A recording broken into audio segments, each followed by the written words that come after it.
Welcome to Digital Europe Deep Dive. This time the deep dive is on cybersecurity and cyber defense and how we can align internationally amongst allies and like-minded countries. The future of risk for society on cybersecurity is absolutely much bigger than it was only a few years back. What we've seen is that the cyber attack on, for example, critical infrastructure like the energy sector has doubled since the Ukraine war broke out. And since 20 to 22, the attacks are doubling and they keep on doubling year by year. If we look at healthcare, which I would say is really a vulnerable infrastructure where we have our sick people in hospitals, on healthcare, we see that the increase has been 250% since 2020. And not least looking at how easily these attempts spread. So with CrowdStrike, in a very few days, it was spread to like 8 million devices, really affecting, internationally across the whole globe. So we can say the old type of warfare and attacks on our critical infrastructure, energy, water, healthcare, banking, etc. It's no longer, by physical attacks, it's by cyber attacks. And in there, in that equation are super important critical technologies like AI, like quantum, like secure connectivity, even, surveillance drones, because you can fly in a drone and you can drop malware into a computer. So many of the things that we didn't think about as security just maybe 10, 20 years ago is now absolutely central to making sure that we have economic and military stability. So what has changed is that a lot of the companies that are cutting edge in restoring that and maintaining that security are private sector. And they really have the best specialists in the world, which demands now that we collaborate across private and public sector in a totally different way than we did before.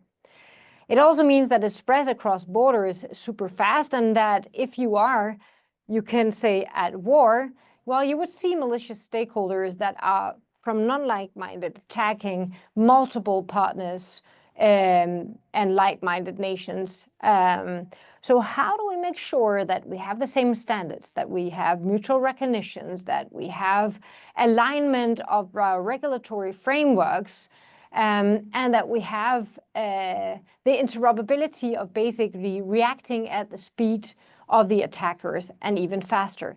And how do we make sure that we in the alliance of like-minded have the possibility of developing these future technologies that will make us more secure and, of course, make sure that we don't lose both economic and security assets in our society.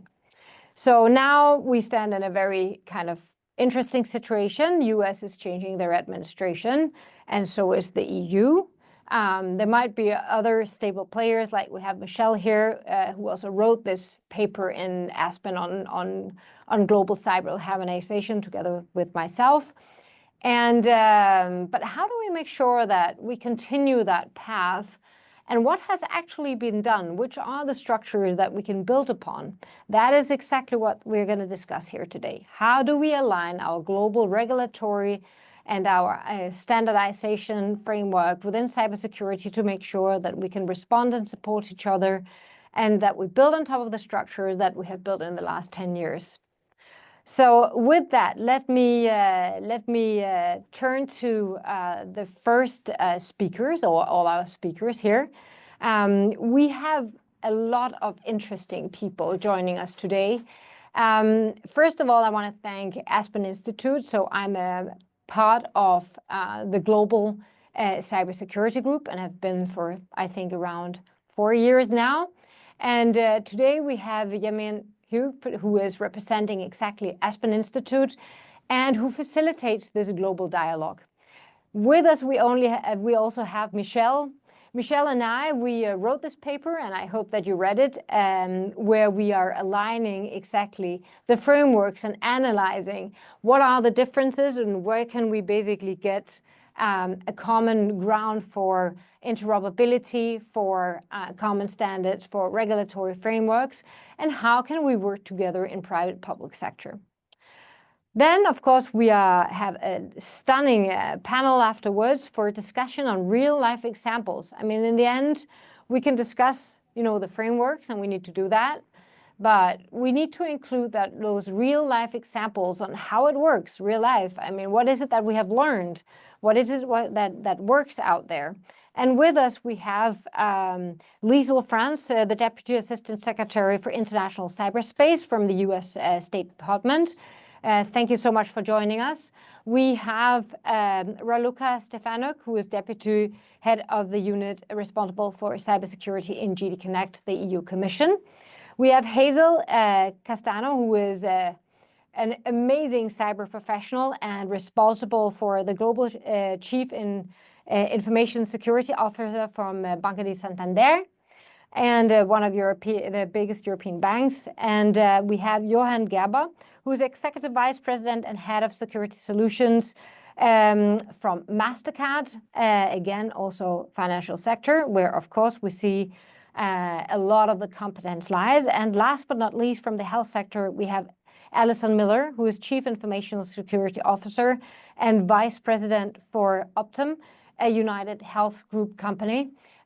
So thank you so much for joining. I'm looking so much forward to facilitate the dialogues on today's topic. So let me just give like a short introduction on what the paper, what were the main takeaways from the paper that we had.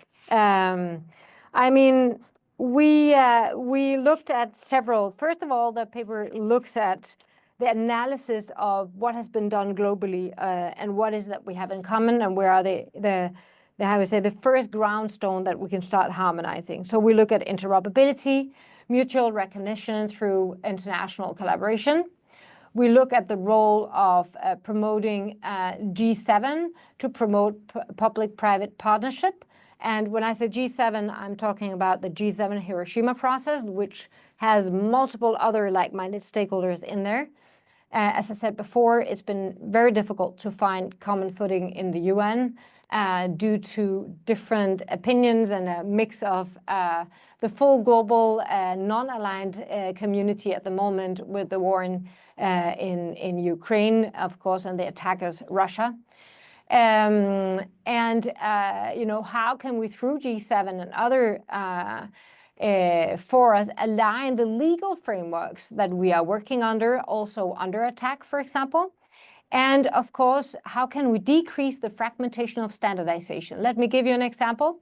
We have a big team both on AI and cyber, and when we had the EU regulation on CRA and the EU regulation on AI, we listed all the existing standards that are actually in market that companies are using already. Instead of inventing the wheel, country or continent by continent, how can we build on top of what we have and develop from there with our like-minded partners? So the key principle of harmonization is interoperability. It's, of course, market composition and mutual recognition. So if we would bring one new idea to the table, could there be a new EU-US, maybe even wider EU-US plus critical and dual-use technology council and the cyber dialogues, of course, but in that council for dual-use technologies and cyber dialogues, could we actually create like a common framework for how both we work together under attack, but also prepare the grounds with mutual recognitions and with harmonization of standards? It's our hope. It says EU-US here. We start by that from Digital Europe and hope that the administrations will take it up. We'll pick it up and make it real. With that, let me jump to the first panel discussion with our distinguished speakers. Michelle Price, who is co-founder and CEO of the Geomastery Advisory, and also a part of the global Aspen Cyber Group. And Yameen, who I mentioned before, who is now the director of the US Cybersecurity Aspen Institute and of the global group also. So welcome both of you to these talks, and I'm honored to have you here to explore, how we can work together. So I hope to see you on screen in a second, hopefully. Yes, thank you so much. So welcome. So let me start by asking you, Michelle. Can you give us a little bit of an insight of the main points of the paper and what you found to be like the most important findings? Absolutely. Thank you, Cecilia. And it's wonderful to be with you all. It's very much nighttime where I'm dialing in from. So it's wonderful to be with you. This paper actually really, in setting itself up to be complementary to what had already been published by other global forums, notably the World Economic Forum, around why regulation has such an important place within cyberspace, was actually to take a more holistic view, not just a policy from the perspective of government view, but to also look at the role of business as well as community groups, noting that, of course, cybersecurity is one of those horizontal functions of all parts of life now. It's not just the domain of an economy, it's very much part of society writ large. In addition to what you noted in the opening remarks there, what we also really wanted to focus on was that disharmonization of regulation is not only making it far more expensive to be able to do business globally, where we are seeing more and more specialist innovation being needed to address malicious cyber activity. And therefore, we do need to create a much more healthy ecosystem approach to how we share capability to respond to cyber attacks. There was also very much through the study and working through all of the different positions that different frameworks as well as different countries have around cyber regulation. And where it doesn't exist at all, there are still parts of the world where that's the case. It was very much about how disharmonization really does amplify the malicious actors. It makes it cheaper for them to do their business, while it makes it more expensive for us to do our business. Really critical factor when you're trying to provide tangible incentives and the case for change to achieve some form of baseline harmonization around cybersecurity regulation, especially at that intersection point for cybersecurity amongst all of the other forms of emerging technologies that we now know are going to be that really tectonic shift that we will experience in this decade of humanity.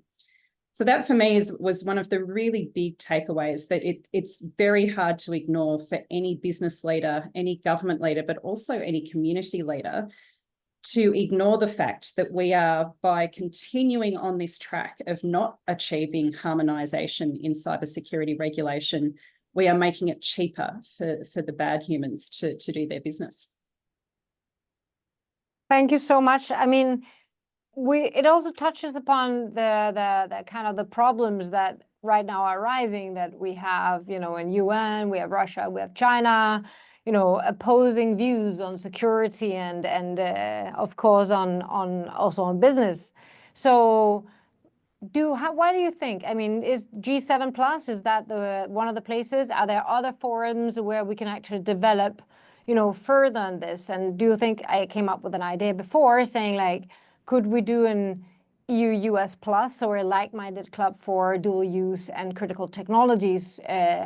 So how do you see like the institutional view of this going forward?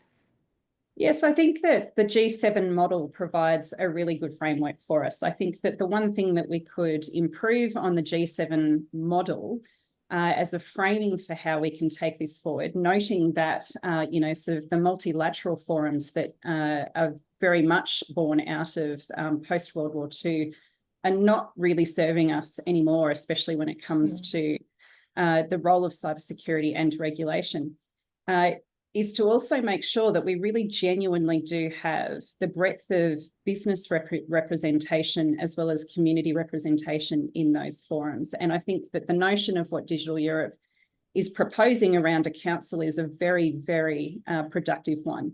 There's definitely an opportunity there for us to make sure that we're leveraging all of the positive lessons learned, but also noting that the world that we are facing into now, and not just because of election outcomes that have happened across 2024, but also because of technology and the way that processes have not kept pace with technological advancement, is that we actually really do need to have these constructs that provide a platform for other voices to be heard here as well. I think it's very important in that context to recognise that almost all nations around the world have the stat that somewhere between 80 and 98% of an economy now is made up of small business. Now, of course, the actual technical definition of what a small business is comprised of varies. In Australia, for example, our legal definition of a small business is one that employs less than 19 people, random number. Whereas in the US, but by comparison, a small business is considered to be one that employs less than 500 people. The scale there is actually proportionate in terms of total population. So we should ignore for a moment the specifics, but actually focus on the fact that the majority of the world is being fueled by small business, yet we don't have their voices often at the table for these kinds of discussions, and it will be critical going forward. Thank you so much. So let me turn to you, Yameen. So, I mean, everybody is like excited, you know, and whatever, goods and bads, you know. But now at least we know that we'll have a new administration in the US.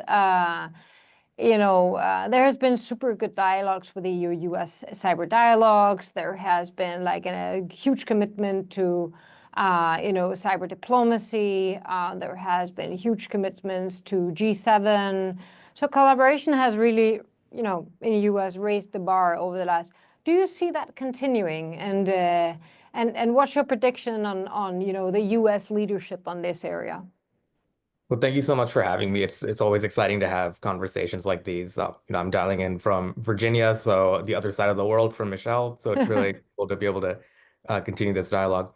I think, you know, I'll answer the bottom question first, right? And I think that'll kind of give an explanation on where potential opportunities of cooperation are, without getting too much into the prediction business, which is not my business. I think you know, we've seen several priorities highlighted by the incoming administration that I think will be really interesting. And the thing I'll say up front is these are priorities that go beyond cyber, but have very specific cybersecurity resonance, right? So there's really three kind of high-level ones. The first is an emphasis on what I would consider supply chain resilience, right? Looking at what happens across the border, whether it's goods, services, especially within the technology sector, and how to think about, you know, more effective regulations on those to, you know, potentially insulate or make the American economy more resilient to any kind of potential shock, right? The second is going to be a renewed emphasis on defending forward, right? The idea that, you know, being able to protect, being able to protect oneself from a cybersecurity standpoint is great, but also being able to look at ways to degrade adversaries' operations is going to be something that will have renewed interest, whether that uses, you know, tools like law enforcement, takedowns, etc. Is kind of an agnostic question, but it's definitely a focus that we'll see going forward.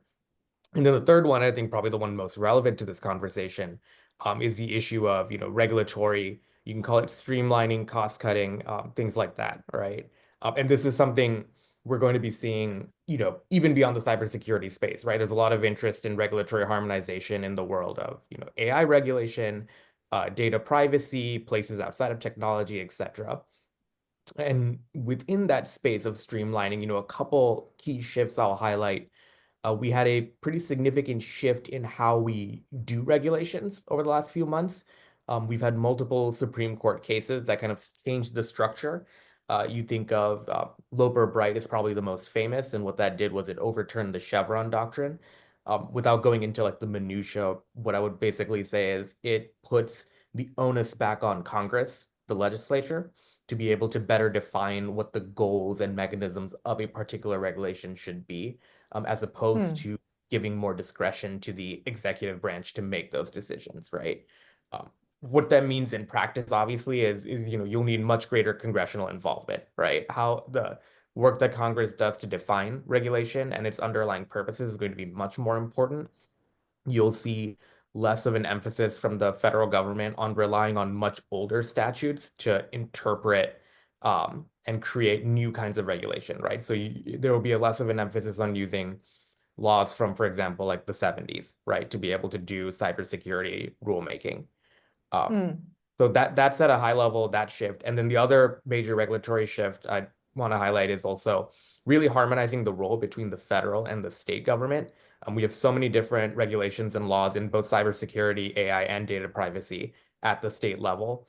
And it's one of those things where, in isolation, theoretically, each of these laws could be ideal, right? But when you have, multiple requirements for compliance, right, that can sometimes even contradict one another. You need a harmonization process at the federal level to be able to reduce the costs that a company might face by trying to comply with all these different rules. So that's very exciting, because that's exactly what Europe has been trying to do, right, for the last 20 years, harmonizing the cyber certifications, the cyber laws, etc., and cutting the burden of any kind of regulatory burden on reporting, requirements, etc., is like the focus of the new commission. So, I mean, it sounds like we are on a path together on harmonization, at least internally, and now also hopefully even continuing the path of harmonization also internationally. So thank you so much. Maybe just one more questions to both of you. Maybe starting with you, Yameen. I mean, if you could mention like two things, because I think one of the things, for example, the TTC. I mean, industry loved the TTC. A lot of good things came out: common green standards, more harmonization on cybersecurity standards, on AI standards, etc. Common response on export controls when the war broke out, etc.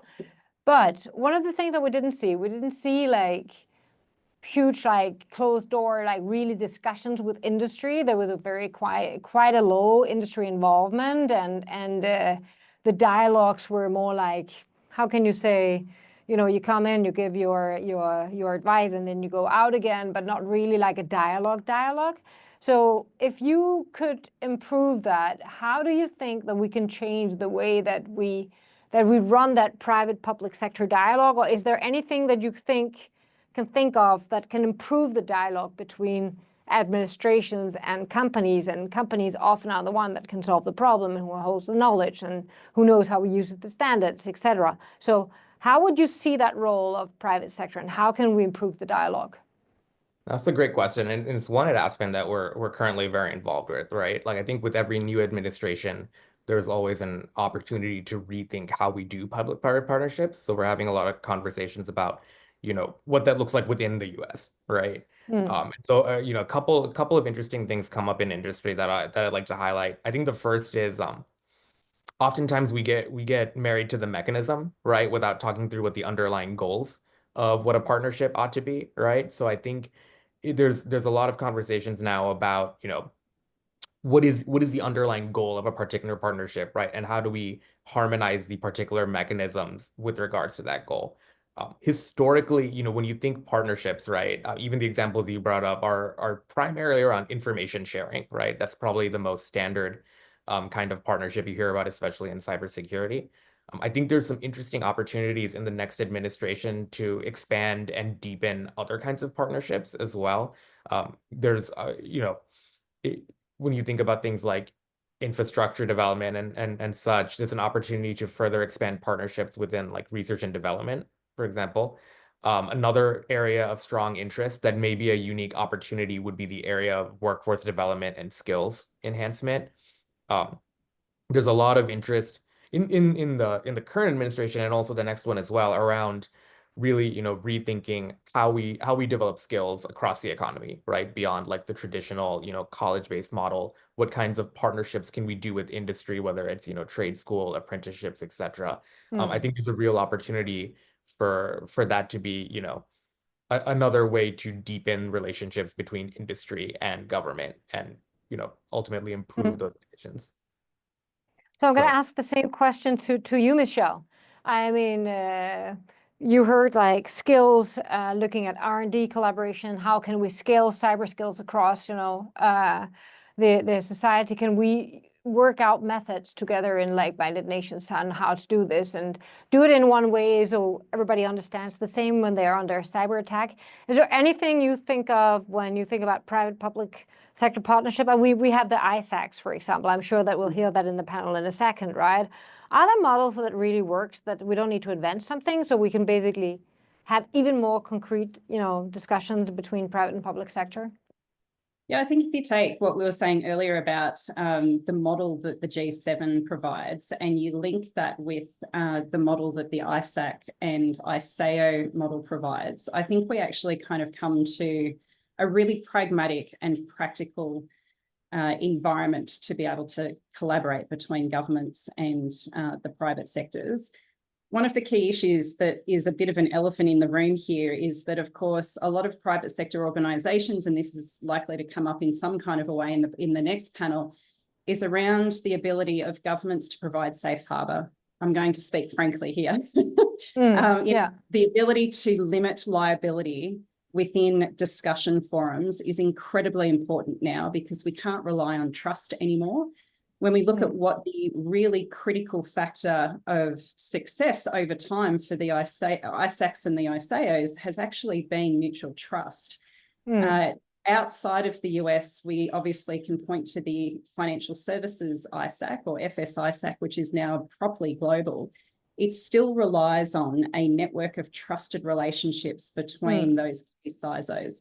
So we really need to look at that factor and see how we can multiply that. I think that the other key thing is that, when we think about times of crisis where we do forgive behaviours that we otherwise wouldn't forgive in times of normalcy, well, when we're in a period of significant disruption and risks are escalating in ways that are very hard to model and predict, I think we do need to have a look at sort of first principles around how we do not only apply the principles that we came up with in the harmonization paper at Aspen and take that as kind of what everybody has to sign up to walking in the door. It's also looking at, okay, if we look at both the traditional but the modern definition of what conflict is, we know that we're in varying forms of conflict when it comes to cyber risk.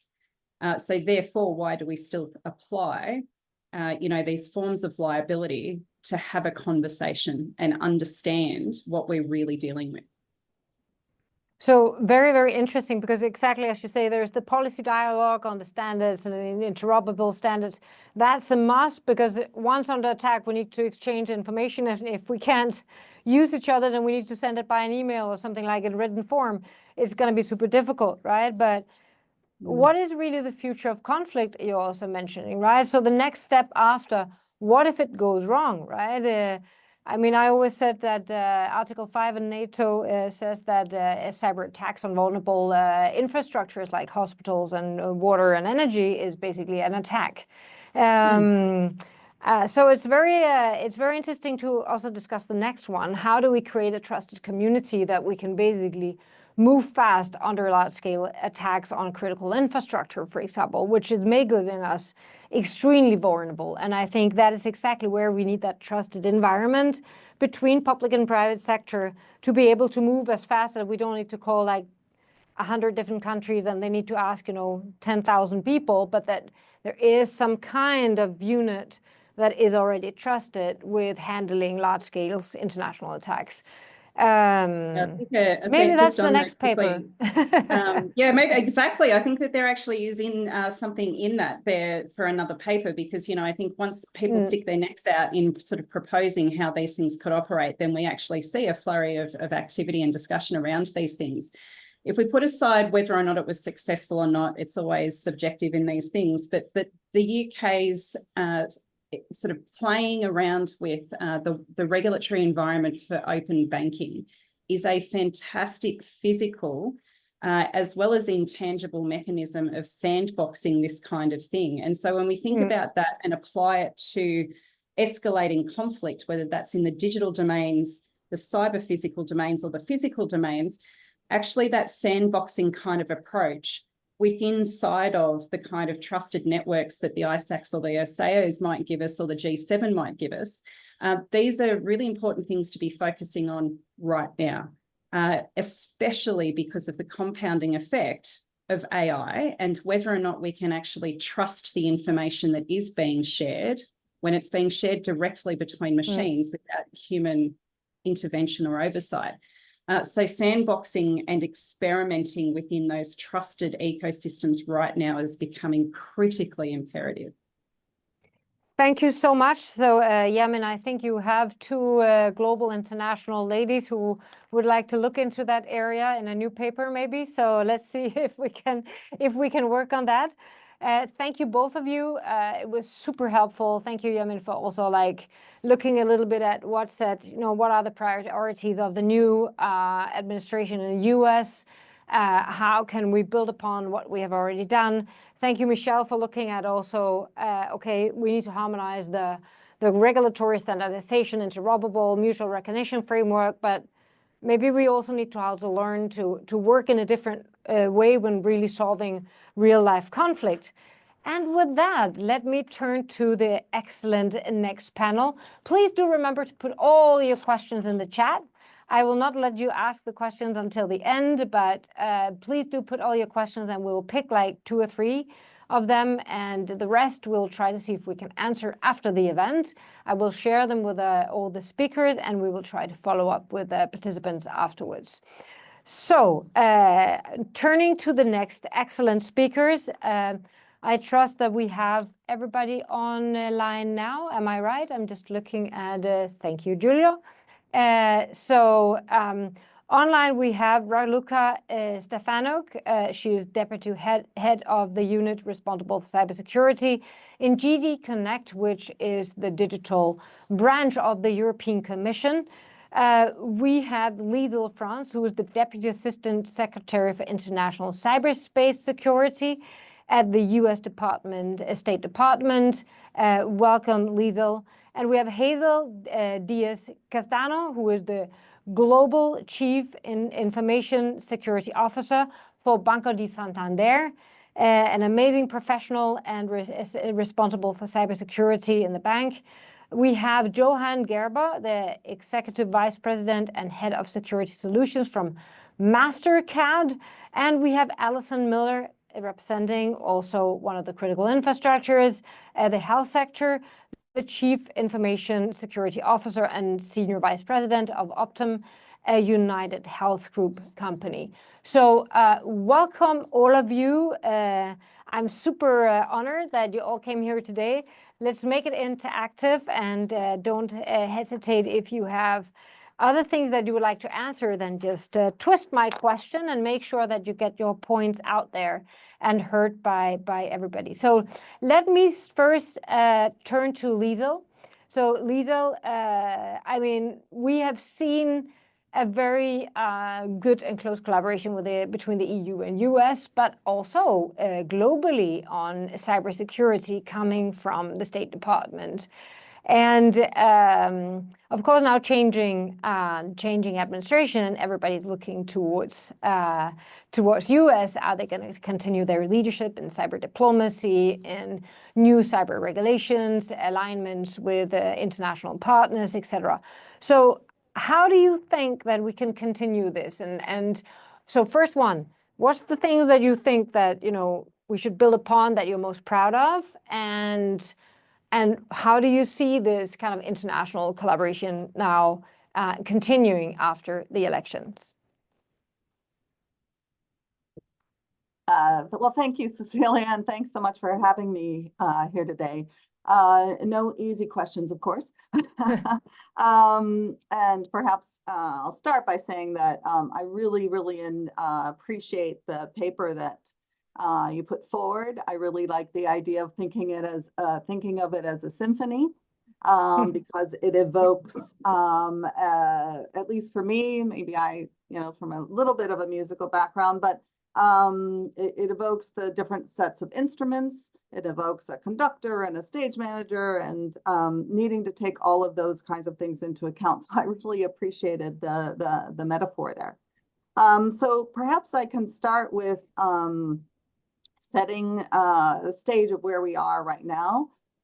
We have, of course, released our international strategy for cyberspace and digital policy in May of this year. And there were three key principles in that strategy that I think are evolutionary and will continue going forward. The first is the importance of thinking of tech diplomacy and cyber, digital, and emerging technology issues with an affirmative vision, and putting that forward as a key tenet.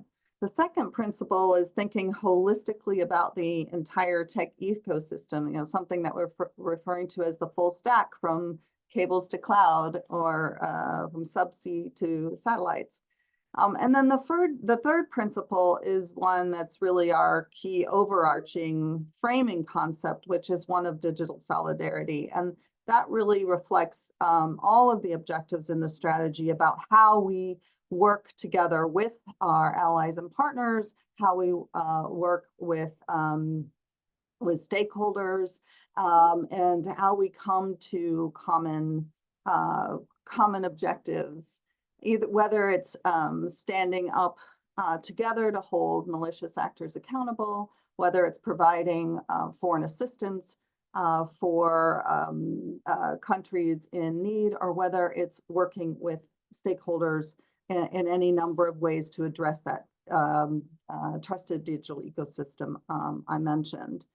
One thing with regard, and the strategy, of course, includes the number of ways in which we work with our international partners. The dialogues that you mentioned, certainly the TTC, the US-EU cyber dialogue, the engagement we have with other bilateral or regional partners, and as well as the international organizations.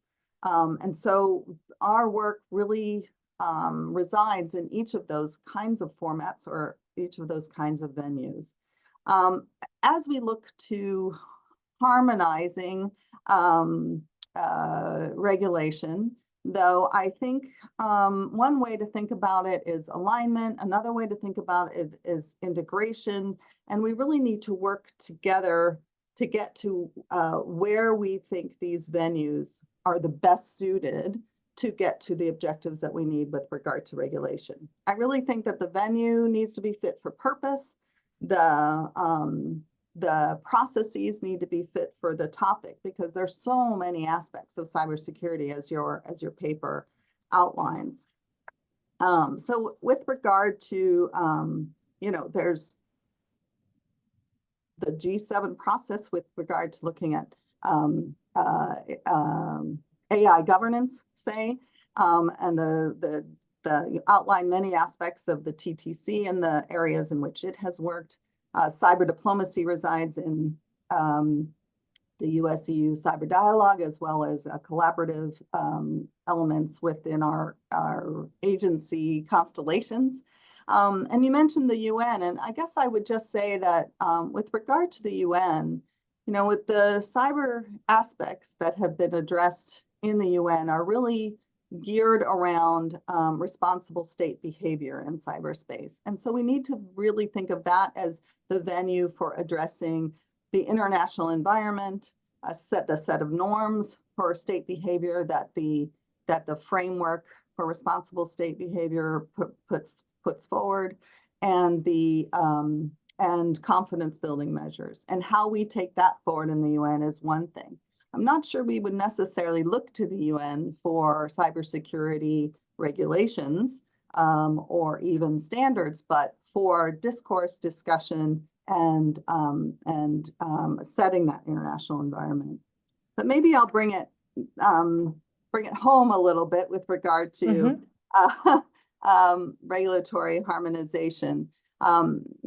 The international strategy is nested in the national cybersecurity strategy, which was released in 2023, which certainly has a regulatory harmonization piece to it. The White House Office of the National Cyber Director is working to harmonize cybersecurity regulations as are outlined in the Pillar 1 of the strategy, through engaging the regulated entities here in the US. And Yameen mentioned the state and federal regulatory construct that we have. We also have regulations across the critical infrastructure. So it's a little bit of a complex ecosystem. But ONCD previously disseminated a RFI, or a request for information on cyber regulatory harmonization. And we really appreciated the responses from our partners stressing the importance of working across the Atlantic. And we've learned that some CISOs report spending 30 to even 50% of their time dealing with compliance rather than cybersecurity measures. So that's something we really need to address in any regulatory harmonization processes. And we are looking for, the White House is working on a pilot program to develop a framework for harmonization and reciprocity within a particular subsector.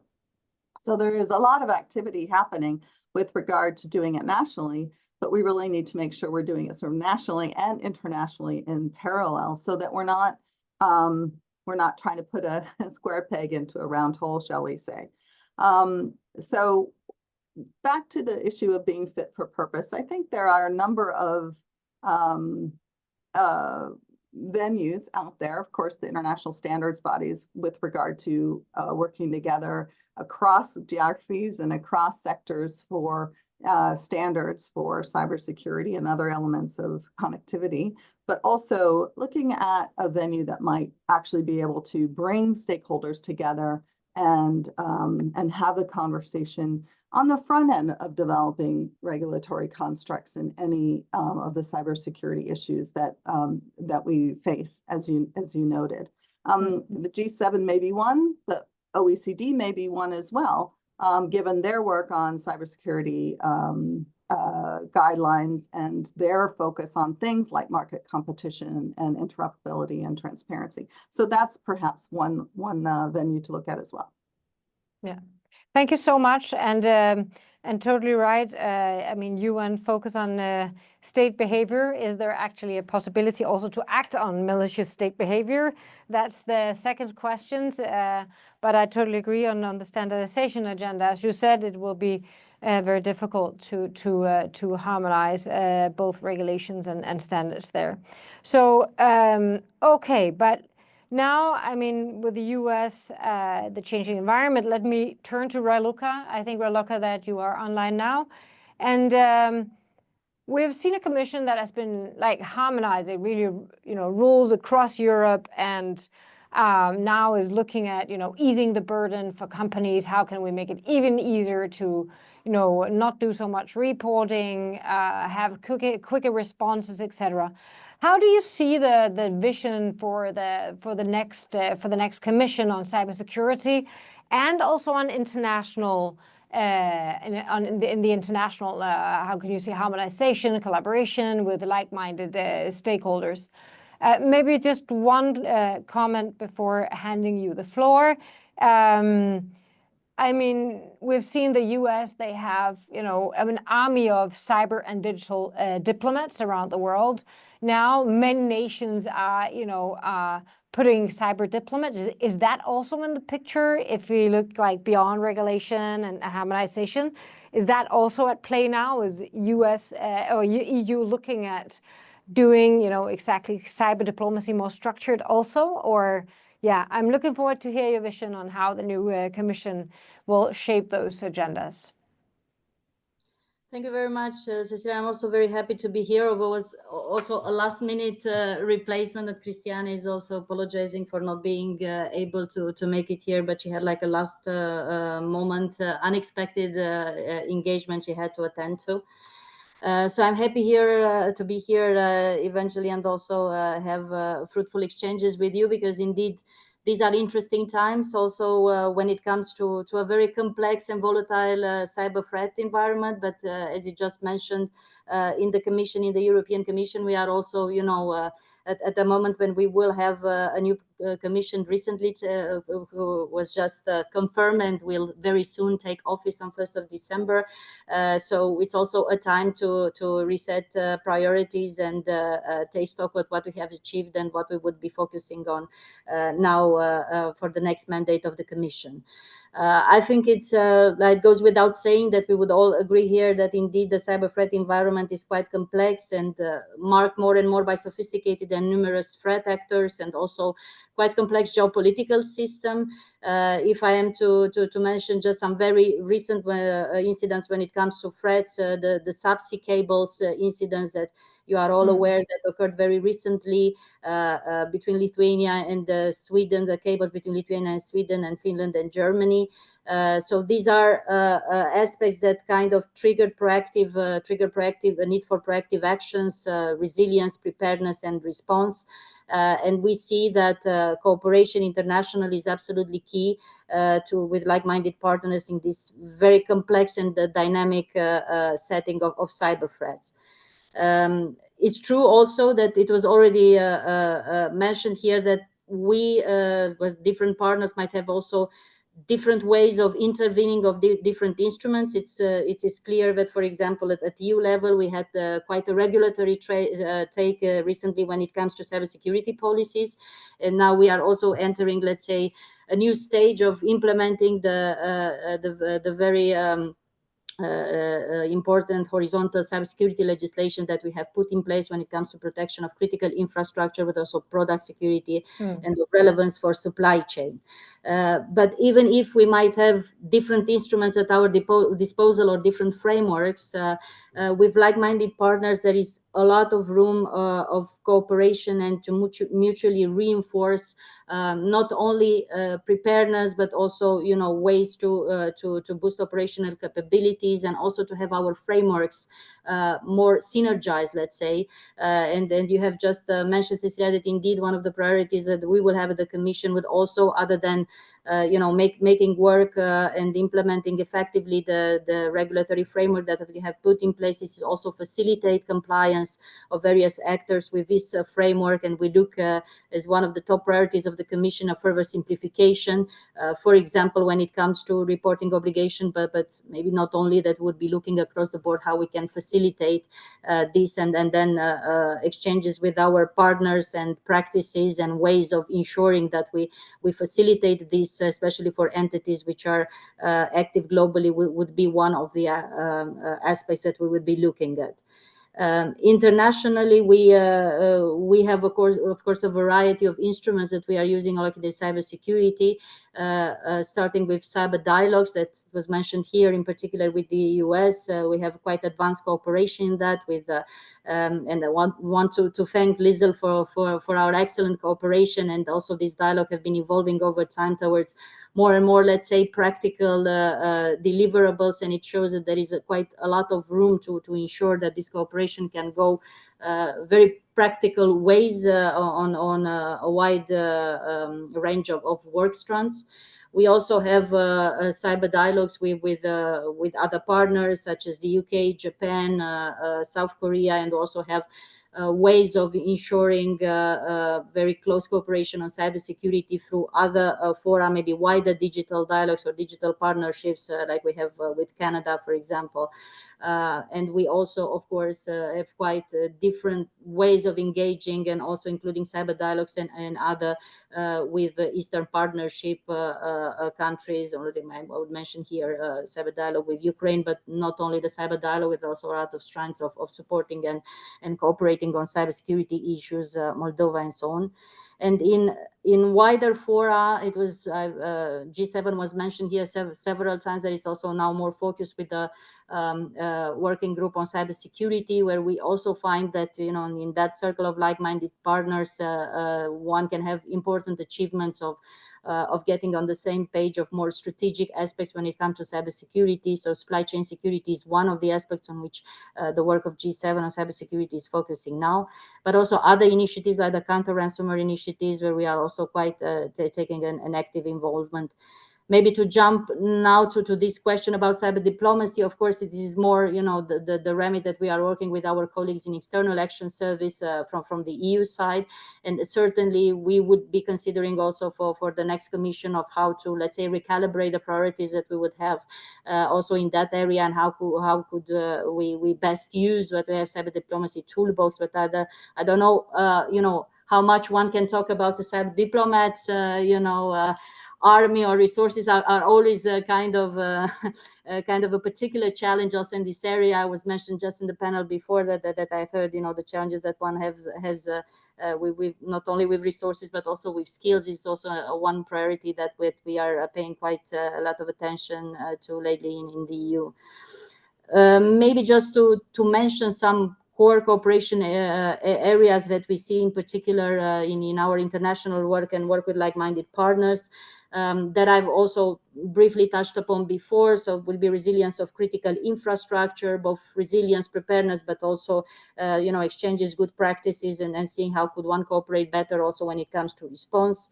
Addressing the cybersecurity challenges that stem from emerging technologies. So it was mentioned just before, for example, the work that G7 is doing on AI in particular.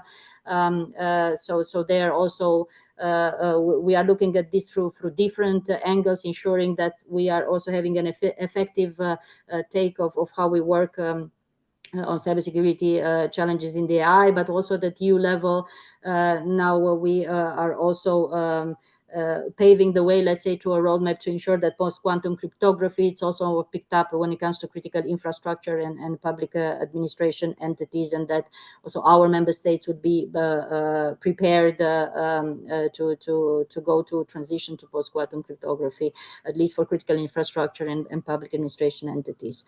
Supply chain security was also mentioned here before, and I also mentioned it in the context of some areas or fora of cooperation, including G7. This is certainly one of the aspects where also in the EU, one can see that also through our regulatory interventions and not only in policies. This is one of the main objectives that we have with the current framework. We have through the NIS2 directive, which had its transposition deadline on 17 October already. This year, that we have obligations set out with regard to entities which are subject to NIS2 when it comes to supply chain security. Also very important regulation which was just published in the official journal. Cyber Resilience Act was published last week and will enter into force on 10 December.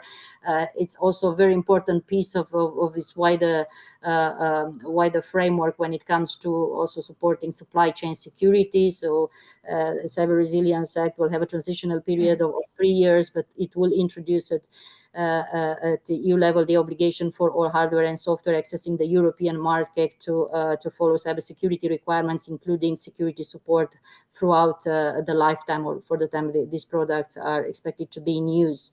And this is also an area where we have quite close cooperation with like-minded partners, especially to ensure more synergies with the frameworks, even if some are voluntary, that are being developed, for example, in the US, but also like-minded partners when it comes to consumer IoT or IoT security or product security in general, to make sure that we create more synergy when it comes to standards and use of standards, and how would one subject the products requirements when it comes to security that are more synergized across the board. And then, of course, we when it comes to critical infrastructure, I just mentioned that this also one of our priorities, that we have the NIS2 framework, where we really focus now on ensuring that it will be effectively transposed. It's still with the member states who need to get there, and not all or many of them, let's say, were not on time when it comes to transposition deadlines. So we're trying to support to make this this process happen properly and in due time still.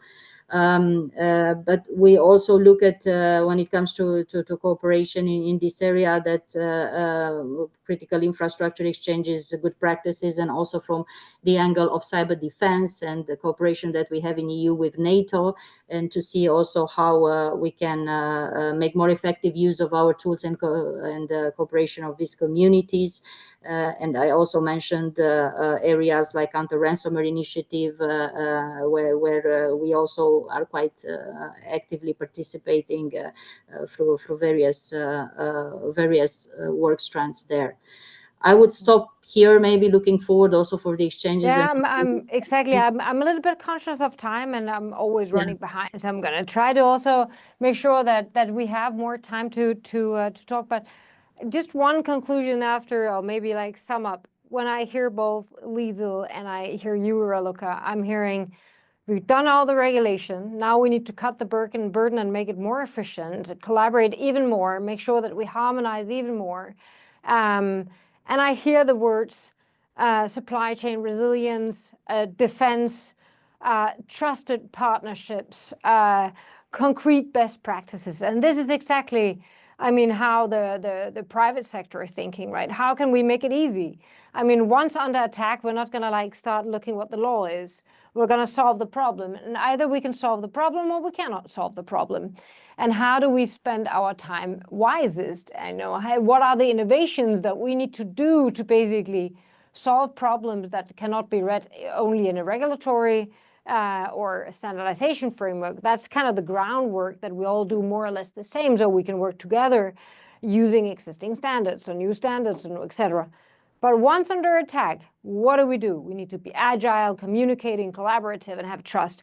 So this is exactly why we have brought in like three really good speakers from private sector to basically also fill in, you know, the best practices that they have experienced. Let me start by Johan. Johan, you are the Executive Vice President of Security Solutions of MasterCard. And of course, speaking about critical infrastructure, one thing you don't want the banking system down. Of course, like in energy, you definitely don't want the energy down. You don't want the water down. You don't want the submarine cables to be cut. I mean, there are many things, but banking institutions and etc. plays a major role in economic stability. So two questions in one that I'm going to combine. I mean, what can we learn from, you know, financial sector that has been one of the most secure sectors, you know, on supply chain security globally? Because I mean, one thing is that there is EU and US and Australian, but companies are all over the place. They see the whole picture, right? So, and realizing that it is a global security that we're discussing. So that's one. What's the learning? What can we use on reuse on supply chain global security? And the other one, I mean, what are the future innovations that we need to lead in our like-minded nations? I mean, how do we run ahead? So is it quantum? Is it AI? I mean, how do we stay ahead of the game? Please. Cecilia, well, first of all, thank you very much for the opportunity to be here with everybody. And let me congratulate you and the team for the wonderful paper. I cannot remember a single discussion with another security professional who's not talking about this topic of the need for harmonization. So just kudos to you in the work, and hopefully we can see this thing through to really get into execution. But to get into your question a little bit on, and quite frankly, it's a topic that probably will be half an hour in its own right, but let me make this very, very short. If you look at the world today, we've never been more connected and interdependent than ever before. Yet from a geopolitical point of view, we're quite fragmented. And right there, you see a big challenge for us in how do we actually make this work. So we need to bring these two areas closer to one another to find more harmonization. Again, I'm going to back to your paper and why we need, organizations like the G7, the FS-ISACs to play a much bigger role. I'm so excited about the cyber diplomats and the role that they can play in actually bringing this together at the local level, but also at the international level. I think there's some exciting things there. But the supply chain, if you think about what happened post-COVID, we had this just surge in digital supply chain companies which solved our digital connectivity problems all across the world. And so you created almost a spaghetti of digital environments. The world is digitizing at a rapid rate. And so everybody is relying on the digital supply chain all over the world. And it's not just the digital supply chain, it's actually the physical supply chain as well. I mean, this week we saw what happened with Blue Yonder, and more than 3,000 companies impacted by one supplier when these kind of attacks happen. So this for us, I think, is one of the biggest problems we face. MasterCard, for instance, we actually bought a company to help us to understand risk of our let's call it our banking supply chain. Everybody who's connected to these financial network, who's a supplier either in terms of processing or other digital good connectivity, online banking. So just to understand, how do we consistently measure cyber risk and quantify the risk so that we can focus our efforts on the right priorities around the world and actually raise the bar for everybody? Where if you're faced with local regulations too much, your efforts to really impact the globe and really raise the bar for everybody is almost impossible. No matter how we think about this, we are interconnected globally, and therefore we need to do these at a global level. So anything that works against that harmonization actually takes away investment, time, and opportunity to raise the bar for everybody. I'll give you an example. One of the other areas that's of great concern for us is cyber and privacy laws actually runs very close together, as you know, because there's a direct interrelationship there as well. We are facing a scenario today around the world where in a lot of local jurisdictions, there are very strict laws around data, which everybody understands, nobody's arguing with them. But for instance, in Europe, we have exceptions for the use of data for purposes of preventing fraud and cyber attacks, as an example. In other jurisdictions, we may not. We run a network where we actually protect all of our financial institutions against potential cash-out attacks. The very first cash-out attack that we saw in the world involved a single bank that was breached somewhere in the Middle East. The attack happened over 27 countries at more than 300 ATMs. So you cannot deal with this at a local level. You need to have harmonization across the world. And in the end, a complete different country in Japan gave us a lot of hard questions around the regulations and why we were not able to comply there. So it creates a lot of complexity for us if we can't solve these things internationally. So the digital supply chain is very important. I was very encouraged by the work of DORA, for instance, in the EU, and I actually predicted that, like many of the other things coming out of Europe, that will also become a global initiative, which I actually still think there's lots of merit in that to actually help us to become more harmonized across the world. I think DORA had a lot of really good things that came out of it. Now, let me just shift very briefly to new innovations. In a post-quantum world, FS ISAC is doing a lot of great work for us to help understand how do we bring standards. So regulations will drive standards, and we talked about that previously. Some of the other speakers referred to that as well. That standardization then allows us to have interoperability across the world. And if we can harmonize things, it just makes it so much easier to also share intelligence when attacks do happen or where vulnerabilities come in, how to very quickly get the resiliency flow right. So if we find vulnerabilities, how do we patch them up? How do we make sure that threat intelligence is solved across the world? Michelle actually said a wonderful thing. It's a hard topic and a very complex topic, is the issue of safe harbor. But if we do not solve that, we cannot share data effectively across the world, and we cannot help protect those who may not know that they're vulnerable. We need to understand the details of these attacks. We need to share them. But if a company is worried about their liability, they won't share them. So I think these are all areas that matters for us that we need to solve also as we innovate. I think AI will play a wonderful role for us in the future around how we do this. If we also, but also there, we need to harmonize around how do we regulate AI and to make that work. So again, you do not create the same problems where we spend so much time, effort, and resources on complying that we do not actually solve the problem. But standardization, I think, is going to be a big part of how we solve this ultimately in the end. So a very good point. I mean, once you're out there in real life like you are, it's about solving a problem. It's not about describing a potential problem. It's really about solving a problem, a breach. And what you are saying is like, the more that we can make it simple to comply, the more that we can have the same rules, the more time private sector can spend on either innovating so we can protect ourselves on AI, quantum, etc., but also really on solving the concrete incident instead of, being bogged down by why you're not doing this and you should have given this within this time frame, but really focus on the problem and get it solved. So I think that's a very good message, right? There are real problems, and we need speed, because if we don't have speed, their attackers have speed. So very good. Thank you so much for bringing that. Common standards, common frameworks, speed, so we can outspeed the attackers instead. So I'm turning to another brilliant cyber professional, Hazel. We know each other for long, Hazel, and I've had the honor also of visiting your cyber center, an amazing opportunity. Thank you so much. So how do you think that lack of global alignment in cybersecurity affects a business like Banco de Santander? And when you develop a tool to protect yourself and your customers against cyber threats, what can we learn from that? What is it that you want to convey to the policymakers? How can they make it easier for you? How can they make you more agile? How can we learn from private sector's way of handling this? Well, thank you very much, first of all, Cecilia, to having me here. So it's a pleasure to just listen these brilliant panelists and speakers. So thank you very much for that. And congratulations about the paper. So it's really insightful and thought-provoking. So I'm looking forward for the second paper, so as you have promised before. So, thank you as well for your warm words. You are always welcome in our Fusion Center. So, well, I think that there is one thing that is important, is that cybersecurity is a global risk, and actually don't understand about borders or sectors. So having a harmonized approach to cybersecurity is a must. So there is no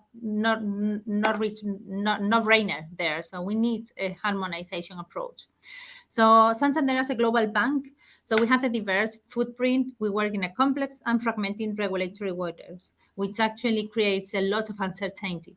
So cybersecurity and resiliency-related regulations affecting the financial market participants can be sector-specific or country-specific or cross-sectorial. So, and actually differs totally in terms of scope, timelines, legal obligations. So making this very complex. So duplications, conflicting, or unnecessary regulations require us to have more dedicated resources to fulfill just compliance instead of improving our security outcomes, as you have said, innovation. So about how we manage our risks, how we deal with the incidents. So diverting resources to compliance over security is a threat for the sector.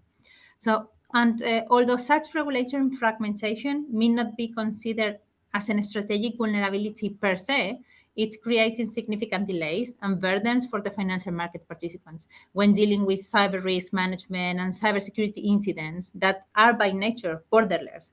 So this in turn results in the divergence of valuable human and financial resources away from the actual cyber risk management, which actually is the key factor to have an effective cybersecurity program.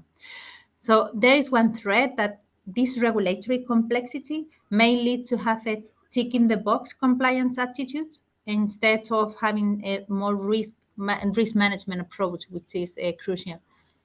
So I think that there's when I talk about the banking sector, I think that the one thing that we need to get the regulators to understand is that the cybersecurity risk is different from financial risk. So, and it needs to be considered when we make any regulation be practical. So cybersecurity requirements and standards should not depend on the company size of complexity of the business model. So the current interconnected environment, and actually Johan has explained that very well. So just make that it's impossible to distinguish amongst the sectors or the size of the companies. Any failure on any of the links of whichever part of the chain will impact the entire ecosystem significantly. So I think that the same activity, the same cybersecurity risk needs to have the same rules, and it will help us as well to talk about the same language, the same definition. So having a common understanding of the risk, on even just having a common lexicon. So sometimes that cannot imagine the complexity of aligning what is the term of incident. So it's totally different wherever you go. So we need to have common requirements, common definition, common language. So minimize the complexity. The more simple, the much easier to comply with. The less resources will be diverted just to comply, because we can also automate compliance. So, but the problem we have today is what we cannot even automate in the compliance part. So whilst we are focusing today a lot in compliance. So there are two key examples in the effectiveness of having a harmonization in the regulatory environment. So the first one, we have talked about that, is incident reporting. So actually, so just having multiple different reporting timelines and data, and it's not only the banking sector, the ECBs, the SEC, is the local data protection agencies. So it's just not helping the cyber defenders. So, and the threat actors know that. So know that every time that we have an incident, we are diverting people into just compliance and reporting and picking up the phone to the regulators. So, and they need to help us on have a much more effective response. So, and as well, by the other hand, harmonizing other data protection rules just will enhance the cybersecurity industry. So information sharing is key.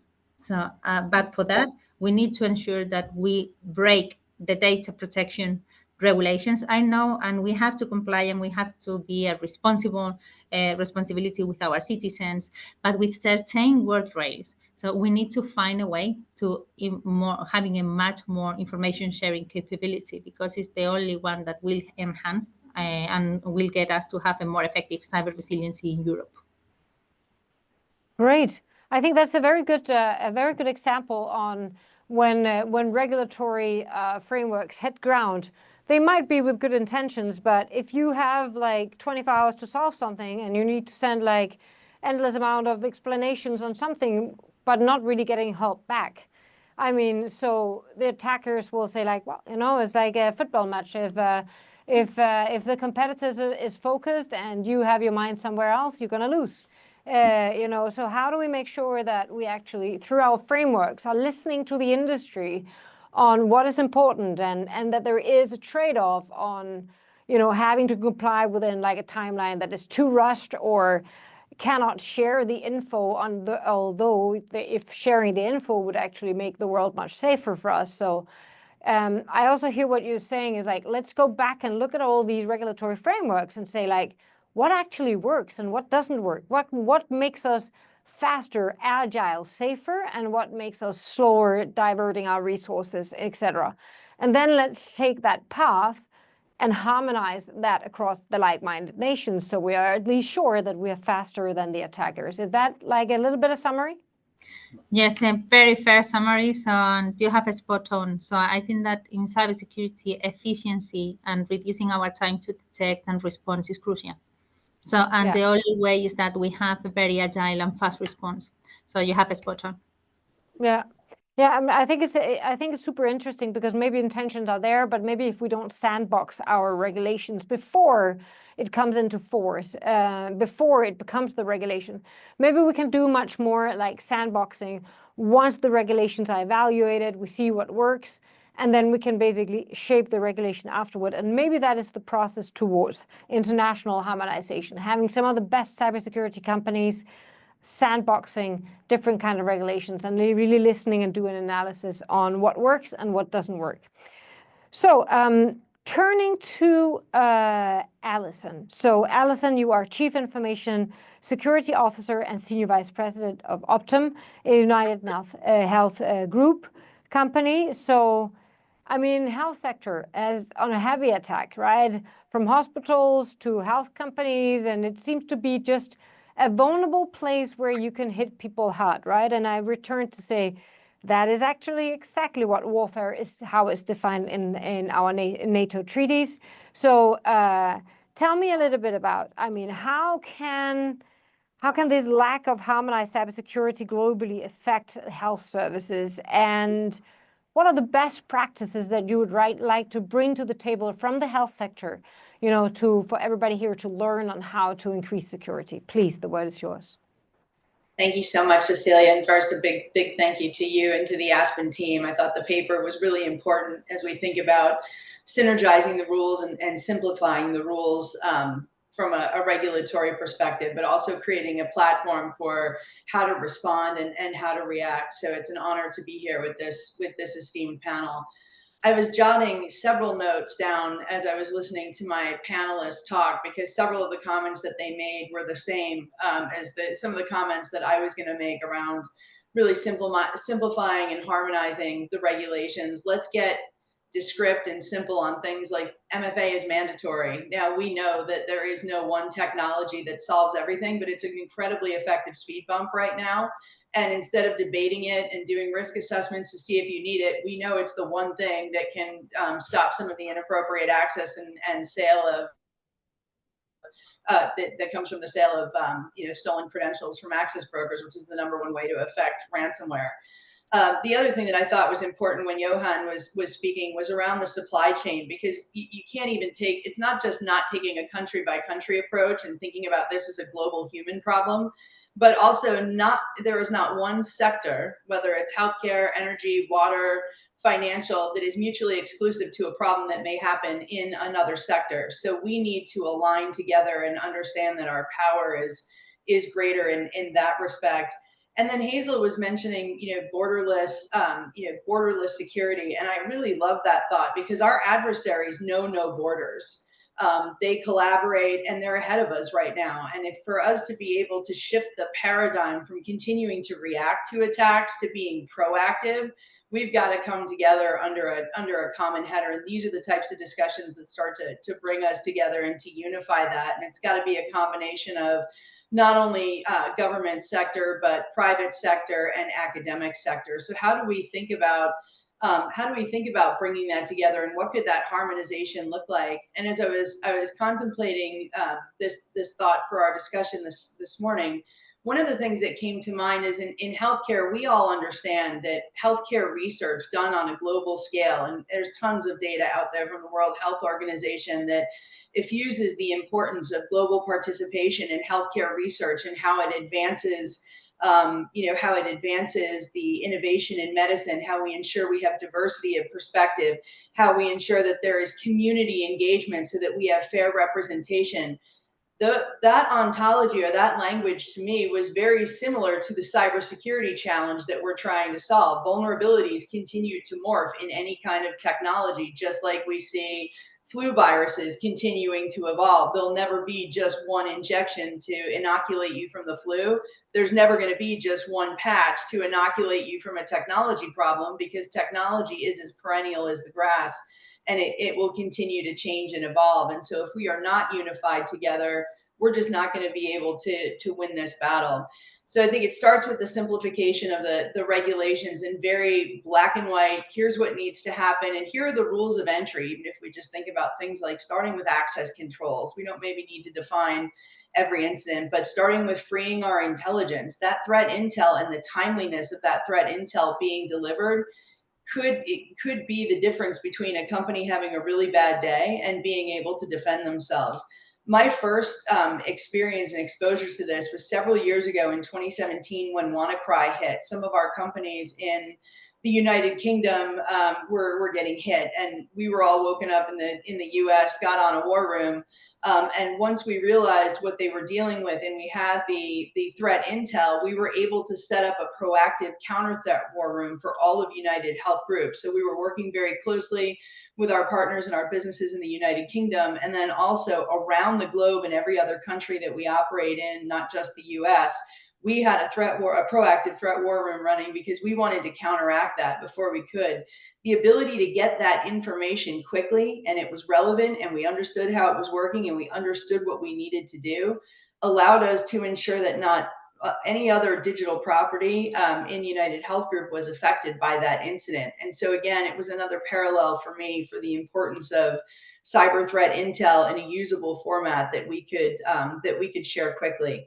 Lastly, I think it's how do we come up with some common cybersecurity goals? Maybe we take a step back from the tougher things that can sometimes be onerous to define, like what is an incident, and to what level does data have to be protected, and maybe think about what are the outcomes that we want to achieve. We want to have a ring of steel for healthcare. We want to make sure before any physician or clinician is going to take action on data elements that they're looking at in a system or a medical device, that data has cyber hygiene applied to it, no different than scrubbing before surgery.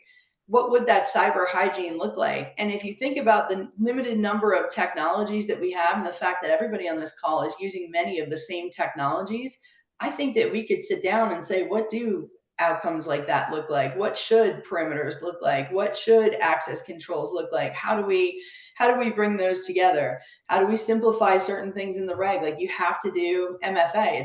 It's just required. We handle that contractually in our commercial contracts, but it would be so much easier if we could just point to different regulations that we all agree with, and that have those standards clearly enhanced, and then sharing that information globally, not just how to respond to the regulations, but creating like a global fusion center that can come together when these type of attacks happen very quickly to help address those that have been impacted, and then help the other populations that haven't been impacted take the necessary steps to protect themselves. So it's almost like a World Health Organization for cyber, right? It's like really responding collectively to a threat that, and I think that's the biggest learning here. I mean, we've done this with pandemics, but we still haven't done it with cyber attacks. So thank I would say cyber is our pandemic, Cecilia, for all of us who are on the phone. It is the malware that will make governments and regimes fall apart, right? And it's something that we really need to take serious. So I just want to kind of thank all the three industry speakers here. I hear critical infrastructure is where you will create vulnerabilities in the future, right? It is really where you can paralyze regimes, societies. So and doing that is not a national problem. It's not a continent problem. It's a problem with like-minded against necessarily not like-minded or even just criminal for fun groups or for profit, of course. And how do we fight that together as a like-minded? And industry has all the capabilities. So it's time not just to regulate, but also to cook a pot of sandboxing all that regulation into, and maybe we can do that. Maybe Digital Europe can be the group that can start that sandboxing on international cyber security regulation to what works and what doesn't work, and what can we basically harmonize better. The paper also on Michelle and myself, my own contribution, cyber incident reporting. It was mentioned by Hazel. It was mentioned by Alison. It was mentioned by Johan. So really, really central to how we communicate to have one standard on incident reporting. And I also hear, it's nice to have ISACs, but we really need a multiple sectorial critical infrastructure ISAC and an international collaboration, not in the US or in Europe, but really across, because companies are global. They are the ones that can solve the problems. And it's not helpful to be slowed down by reporting requirements and endless amount of different regimes. So I think there's a picture there for the next commission and the next US administration that industry is giving an advice. Harmonize, simplifies. We need the quick language. We need clear guidance on privacy rules, on how, when we are under attack, that we can basically solve the problem. And don't slow us down with things that doesn't necessarily add value. And last but not least, I think Alison brought a proposal back to on the table saying, do we need a World Health Organization for cyber? Somebody who can basically help when it goes wrong, not only by asking information, but really helping and solving the problem. Also looking at future technologies like artificial intelligence, quantum, and other absolutely central critical technologies that will define the future of security. As I said earlier, I mean, the future of warfare and economic and military stability depends not necessarily on the amount of missiles that you have, but basically on how good you are at protecting your critical infrastructure on cyber attack. And critical infrastructure is also private sector companies. So involve us and work with us on that. I am going to turn to, I have 5 minutes left. So I have Rita here from my team going like 5 minutes, Cecilia. So I'm going to take a few questions from the audience. And I hope that, if we run a few minutes over, please stay online. Also, all the speakers. There is a question. now that the future of TTC is like a bit shaky and most likely not going to survive in the same form, are there issues for collaboration on 6G, AI, post-quantum encryption, etc., the technologies that will keep us safe in the future? Is there a platform for collaboration? And the question is for Liesel and for Raluca, can we create a platform for collaboration? And the other one is, what would it look like to have a international private-public partnership for something that really is a response service, right? A helpful, like a World Health Organization, so a response service to attack. What would that look like? And we can put that on industry. So let's start with Liesel and Raluca. Is there a platform for us to work together in some of these key technologies like 6Gs, AI, post-quantum encryption, etc., that will keep us safe in the future? Raluca and Liesel.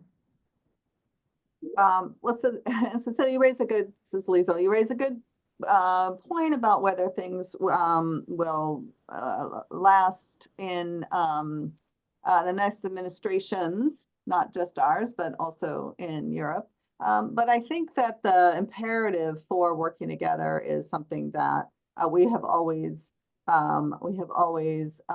managed to do in some format or another. I would posture that in the questions that were in the issues that were in the question are things that we can certainly incorporate into the US-EU cyber dialogue process that we have. And including, we often have had stakeholder engagement opportunities in the course of our 10 plus years of the cyber dialogue that we've had. So there is a tradition of having a stakeholder engagement as part of our efforts there. So that is one platform, but I do think that we need to be specific about what we want to achieve in each of those. I think the point that Allison made about what is the objective we're trying to achieve is really key to finding the path to having those discussions. Mm-hmm. Thank you. So Raluca, I don't know if you have also a comment? No, I can only agree with what Lisa was saying. I think that indeed already in the setting of the EU-US cyber dialogue, we have expert exchanges precisely also on emerging technologies, AI, post-quantum, and so on. And it's quite a very valuable work. I would also totally agree that one would have already fora, and we can also think more of how we can engage also more with the private sector. Also to say within the context of the dialogue, there have been indeed, like Lisa was saying, opportunities, and we can also think of how to improve this or take this further. And certainly there are also ways of engaging, like on both sides, and also on your side. If I can pick up also on the points that were said before, whenever we prepare our regulations, we have quite wide involvement of stakeholders, and also now in implementation phase of these important pieces of legislation that I was mentioning. We have expert groups that involve also private stakeholders. We have many opportunities, let's say, where one would exchange and have input to make these frameworks even more agile and respond to the benefit of all. And indeed, I think that we can also look forward to looking at precisely what one can achieve, and then taking this practical angle to get forms in which we can make this cooperation, let's say, even more practical. Thank you so much. So turning to the industry, so what would it look like? I mean, can you describe, make a vision of this, World Health Organization or World Cyber Defense Organization or Response Organization? What would it look like, and what would be like a typical role? Are there role models? What would be the elements that you would be leading towards? I'll start, but I'd definitely love to hear from Hazel and Johan as well. They are just leaders in this space, and I follow their work very, very closely at the companies that they serve. But for us, I think it's a tremendous opportunity, not only to like I said before, shift the paradigm from reactive to proactive in healthcare by creating, a a World Cyber Health Organization that includes government support, public support, private sector and private industry, but also academia, to bring together research and innovation. How do we solve these problems? How do we share leading best practices? And then how do we have a fusion task force that can come together on global incidents or whatever we might define to address these problems and augment some of our teams, or victims, I should say, of cyber attacks as they occur globally. And I think that academia is important because our workforce is shifting globally as well. And I speak to a lot of folks, and often they'll say, well, I would love to be in cybersecurity, but I didn't go to college for math, or I don't have a data science degree. And the technology, as I said, is as perennial as the grass, and it rapidly changes, and it's easier to teach the technology than it is the business acumen. So mobilizing that workforce, not just coming out of college, but also people that are mid-career, could be incredibly powerful. Bringing those three groups together, private, public, and academic, to look at how we tackle the challenges together creates an innovation pipeline, which will fuel not only research and development to solve these problems, but create jobs and opportunities across the globe for individuals. And the work skills were components that were pointed out both by Raluca and Lizelle in the country priorities. And I think they're wildly important, and I'm grateful that they remain a priority for us. Thank you so much. 1 minute to Hazel and 1 minute to Johan, and then we are closing off for today for these great discussions. Hazel. Okay, so although these concepts brings for another panel itself. So I love the concept of having a fusion center. So as Alison has introduced, so it needs to be multidisciplinary. We need supervisors, we need academy, we need different specialists, researchers. So we need a combined set of skills. So, but there's one thing that in order to be able to respond effectively, we need to know our enemies. So then in that role, so the threat intelligence is a key role for this fusion center. So if you don't try to understand how it's the techniques, tactics, and procedures of your enemies, so it will be much more difficult to figure out what is the next step in the response capability, what will be the next step for the threat actor, and then you can have a much more effective response. So this is how I see or envisage that fusion center is a threat-led, so very focused on threat intel, being able to digest in an agile way all this information and distribute to all the critical infrastructure in a timely manner, so making this actionable, and then being able to know in the paradigm, so being able to respond in a more effective way. Super cool. Threat intelligence, incident reporting. Johan. I'll go very, very briefly. I think I love the fact that this should be, and I think Alison said this extremely well, it has to be outcome-based. We need to define what it is we're trying to achieve globally, and that has to be the driving charter of ultimately how this, and that brings together, and I do believe most of what we need in that organization is available today, just in different places. Digital Europe is a great example. Aspen is a great example. The ISACs are a great example. It's literally bringing that together in a form where we can have research, we can have threat intelligence, we have the platforms to share, but you also need the ability to then turn that into action to derive an outcome, which is, how do we get standardization across the world? Not just regulation, but standardization, so that everybody knows how to comply and it's on a uniform basis. I think if we can get that, I think we'll have a solid win. Thank you so much. I definitely hear one thing. I hear we have enough regulation. Now we need to harmonize it across the allies, across sectors, so we can basically solve the problems faster. So cut the burden, harmonize and simplify globally, and incentivize. I mean, invest and bring people together. Don't just talk about how to comply with NIS2.